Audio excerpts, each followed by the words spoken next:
What's up mga kagwapo? For today's vlog, maghahatid tayo ng bagahe para next week ready na tayo sasampa sa rig.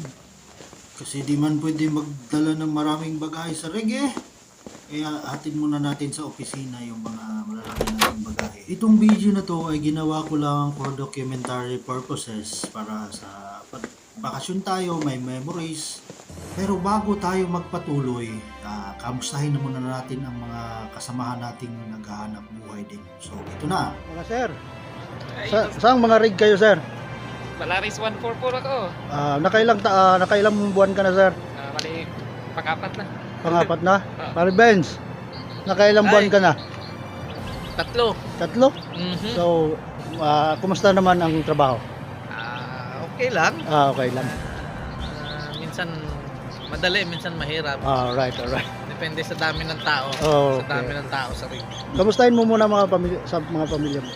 Shout out kayo dyan sa Pilipinas. Okay lang ako dito. Yan lang ay ilan sa mga nakausap natin. Ito pa ang mga sumusunod na mga malupitang mga shout outs. Sige na, shout out na. Ayan nila yung Shout out sa Balabat family sa Bohol. Salamat. Shout out sa mga pamilya dyan sa Pinas. Yung chicks natin. Ay mga chicks, wala na yan. Pamilya na lang. Shout out. Ay, shout out sa mga taga Valenzuela. Valenzuela. Valenzuela. Dito. shout out sa mga kapatid. Dito. Ay, Dito sir. Shout out. shout out lang sa mga taga dyan. Taga dyan. Salamat. Balik yung artista.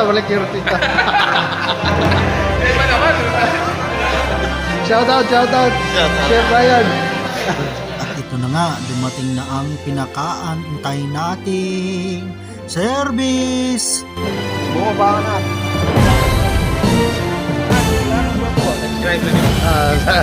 Wala nung gwapo. Sa taga-anda. Diara anda.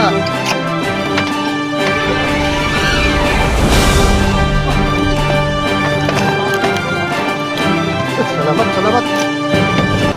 Okay, puno na. Sarado mo, pak. Okay, umpisahan na nating magdrama. Kahit malayo man kami sa pamilya, patuloy pa din ang laban. Sa mga mahal namin sa buhay, huwag kayo mag-alala. Ayos lang kami rito. Kayo ang lakas namin. Sa lahat ng sakripisyong ito, iisa lang hinahangad namin, kundi ang mapabuti ang kinabukasan ng aming pamilya. Sa bawat buhat namin ng bagaheng ito, saan man kami mapunta, laging dala-dala namin ang pag-asa. Salute to you, kabayan ko. Mga mahal ko ang nagpalakas ng aking loob. Hindi ko napansin ang takbo ng mga araw. Ngayon ako'y pabalik na sa Pilipinas. Mabilis ng pabilis ang tibok ng aking dibdib. Habang ang aeroplano'y malapit na ng malapit. Sa bayan kong katagal din ang hindi ko nasilip. Ngayon ay muli ko na itong mamamasid. Unti-unti bumababa itong sinasakyan. Ang sabi ng stewardess, ituwid ang upuan.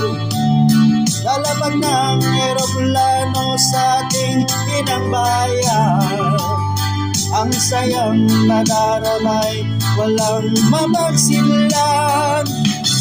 Pasko ng damdamin, Pasko